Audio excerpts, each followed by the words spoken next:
히브리서 4장 14절 말씀에 이렇게 말씀합니다. 그러므로 우리에게 큰 대제사장이 계시니 승천하신 이 곧 하나님의 아들 예수시라. 우리가 믿는 도리를 굳게 잡을지어다.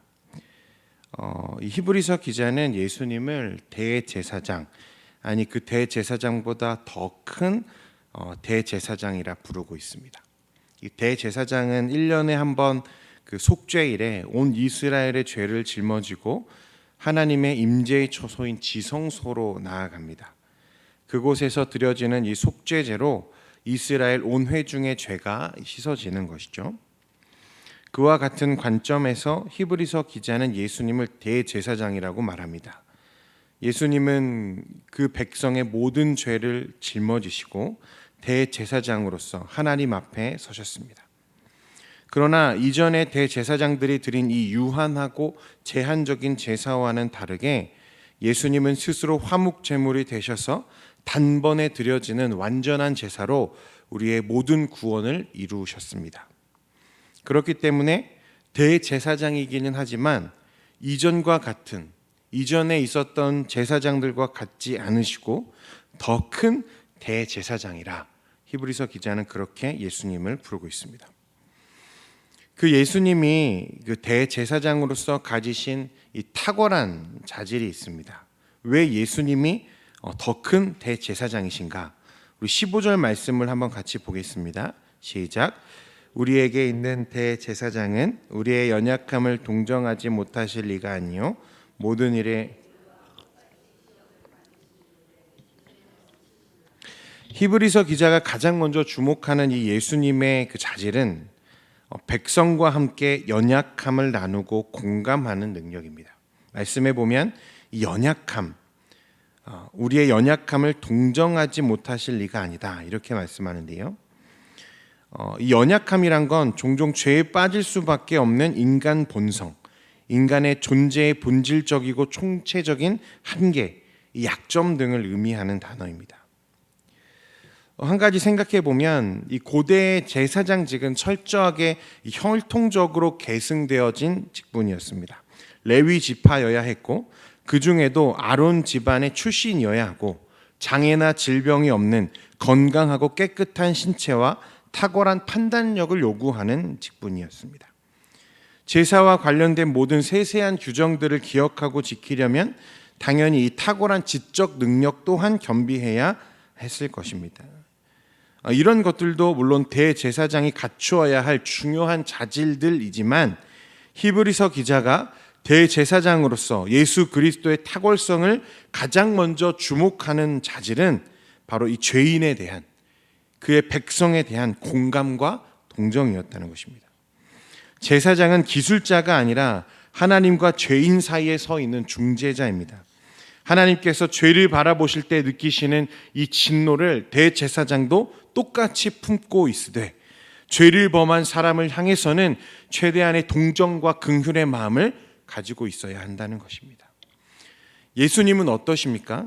그 백성의 죄를 감당하시기 위해 그 죄인들을 동정하시고 공감하시기 위해 하나님이셨던 그분은 직접 우리와 같이 되시려고 몸을 입고 이 땅에 오셨습니다. 우리가 일반적으로 연약한 사람들의 처지를 공감하는, 유추하는 그런 정도의 공감이 아니라 우리와 똑같이 그 연약함을 입고 이 땅에 오셨다는 것입니다. 우리 인생이 얼마나 연약한지, 우리가 살아가는 삶이 얼마나 고단한지, 우리가 지고 있는 죄와 이 사망의 무게가 얼마나 무거운지 예수님은 아신다는 것입니다. 두 번째로 히브리서 기자가 강조하는 예수님의 이 대제사장으로서의 이 탁월성은 무엇인가? 그것은 모든 일에 우리와 똑같이 시험을 받으신 이로되 죄는 없으시다는 것입니다. 예수님은 일부러 자신을 비우고 낮추셨고 우리와 같이 되기를 기뻐하셨습니다. 그러나 우리와는 달리 예수님께서는 순종을 통해 온전해지셨습니다. 그래서 무죄, 무흠하심으로 다른 대제사장과는 달리 자신의 죄를 위한 제사를 드릴 필요가 없는 분이셨습니다. 우리와 같이 되셔서 우리의 처지와 우리의 처절함을 공감하시되 순종함으로 죄가 없으신 예수님이야말로 더 큰 제사장으로서 우리의 완벽한 구원자이십니다. 믿으십니까? 히브리서 기자는 오직 예수님이야말로 우리의 유일한 구원자이심을 이 두 가지 사실을 근거로 강력하게 지지하고 있는 것입니다. 우리의 처지를 공감하시되 죄는 없으신 오직 예수님만이 우리의 더 큰 대제사장으로서 우리의 모든 죄를 감당하실 능력이 있는 분이라는 것입니다. 16절 말씀에 같이 한번 보겠습니다. 시작. 그러므로 우리는 긍휼하심을 받고 때를 따라 돕는 은혜를 얻기 위하여 은혜의 보좌 앞에 담대히 나아갈 것이니. 그러므로 히브리서 기자는 예수께서 이 자비로운 대제사장이라는 것을 이 깨달음을 새기고 우리는 그분의 자비와 은혜를 얻기 위해 어디로 나아가야 한다 합니까? 은혜의 보좌로 나아가야 한다. 이렇게 권면합니다.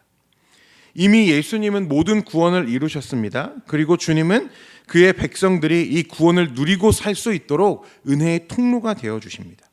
그러니 어떠한 상황에서든지 우리는 이 그리스도를 의지하여 담대히 하나님 앞에 나아가며 그분의 은혜와 긍휼을 구하는, 여러분 그 특권을 누리고 살 수 있게 되었다는 거예요. 주 안에 사랑하는 성도 여러분, 예수님이 이루신 구원의 은혜와 그 유익을 삶에서 누리고 살아가시는 여러분 되시기를 축원드립니다. 이어지는 5장 1절에서 10절까지 말씀도 이 예수님의 메시아 되심에 대한 증언이 이어지고 있습니다. 다 살펴보고 싶지만 시간이 허락되지 않기 때문에 중요한 것 한 가지만 좀 살펴보려고 합니다. 이 제일 궁금하실 것 같은 게 뭐냐면 이 멜기세덱의 반차를 따른다, 이런 표현이 있습니다. 예전에 우리 금요기도회 최윤식 목사님이 이 말씀 가지고 설교하신 적이 있는데요. 예수님은 메시아이시죠. 그리스도이십니다.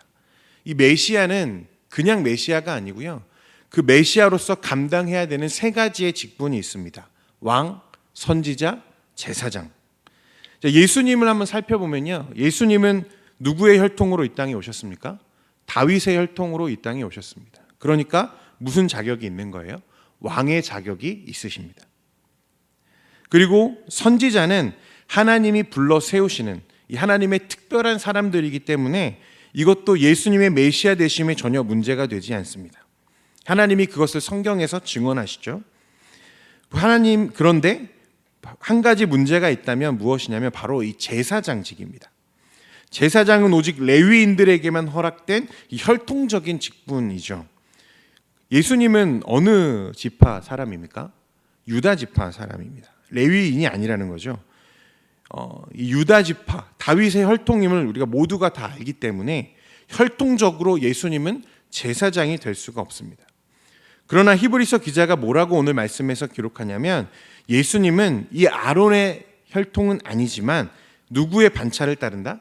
멜기세덱의 반차를 따르는 제사장이라, 이렇게 표현합니다. 우리 6절과 10절 말씀인데요. 우리 같이 한번 읽어보겠습니다. 6절, 10절 말씀입니다. 시작. 또한 이와 같이 다른 데서 말씀하시되 내가 영원히 멜기세덱의 반차를 따르는 제사장이라 하셨으니. 10절입니다. 하나님께 멜기세덱의 반차를 따른 대제사장이라.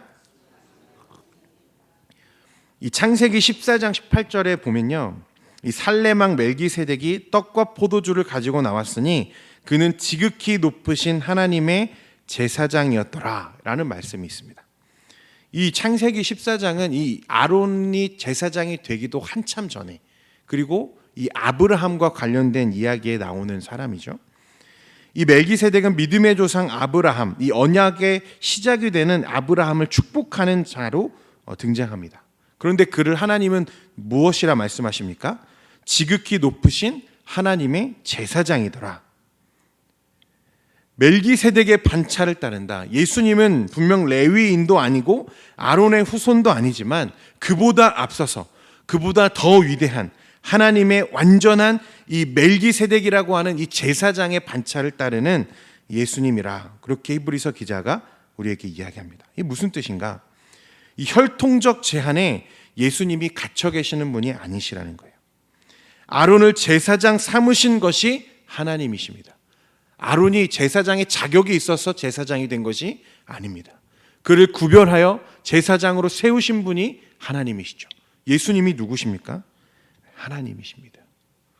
그러니까 이 혈통적인 제약과 제한에 갇혀 계시는 분이 아니라는 거예요. 그보다 더 앞서서 하나님의 대제사장, 이 거룩한 이 멜기세덱의 반차를 따르는 제사장이 예수님이시라. 그러니 예수 그리스도만이 이 땅의 유일한 구원자이심을 히브리서 기자가 이야기하고 있는 것입니다. 고로 예수님은 영원한 왕이시고 왕 중의 왕이시고 선지자이시고 제사장이십니다. 믿으십니까? 세상에 예수님과 같은 분이 없습니다. 예수님과 비교할 수 있는 사람도 없습니다. 누가 이 직분을 감당할 수 있겠습니까? 오직 예수, 그 예수 그리스도로 말미암아 우리가 구원과 그 은혜의 보좌로 나아가게 되는 것입니다. 사랑하는 성도 여러분, 오늘도 이 멜기세덱의 반차를 따르는 큰 대제사장이신 예수 그리스도를 따라 하나님의 은혜의 보좌 앞에 나아가며 때를 따라 도우시는 그 하나님의 은혜와 그 자비로우심을 경험하는 저와 여러분 되기를 소원합니다. 기도하겠습니다. 거룩하신 하나님 아버지, 오늘도 주의 말씀을 붙잡고 하루를 살아가기 위해 이 자리에 모인 주의 모든 백성들 가운데 하나님 예비하신 하나님의 은혜를 더하여 주옵소서. 오늘 이 멜기세덱의 반차를 따르는 더 큰 제사장이신 예수 그리스도를 붙잡고 오늘 하루도 주의 말씀 가운데 승리하며 살아갈 수 있도록 주여 우리 가운데 충만하게 역사하여 주시옵소서. 오늘 이 새벽에도 찬양으로 영광 돌린 우리 권사님들, 그의 인생과 각 가정 위에 하나님 축복 내려주시되 하나님의 은혜가 그 가정에 차고 흘러넘쳐서 주변과 지역과 또 이웃들에게 차고 넘치는 주의 축복의 통로 되도록 주여 사용하여 주시옵소서. 우리가 이 시간에 또 각자의 기도 제목을 가지고 주님 앞에 나아갈 텐데 때를 따라 도우시는 그 하나님의 은혜와 또 자비하심을 경험하는 시간이 되도록 주님 인도하여 주시고 우리가 기도해야 할 바를 우리 안에서 조성하여 주옵소서. 그래서 우리가 오늘 이 새벽에도 우리와 함께 하시는 그 하나님과 이 성령님의 음성을 세밀하게 반응할 수 있도록 주님 이 시간 축복 내려 주시옵소서. 연약한 사람들 있습니다. 질병과 가난의 문제로 고통하며 신음하며 눈물 흘리는 우리 지체들 있습니다. 하나님 우리의 기도에 응답하여 주시고 하나님 해결하여 주옵소서. 예수님의 이름으로 기도합니다. 아멘. 지금은 우리 주 예수 그리스도의 은혜와 하나님 아버지의 무한하신 사랑하심과 성령의 위로교통 충만케 하심이 하나님의 은혜의 보좌로 나아가기를 원하는 모든 성도들과 주의 권속 위에 지금으로부터 영원토록 함께 하시기를 간절히 축원하옵나이다. 아멘.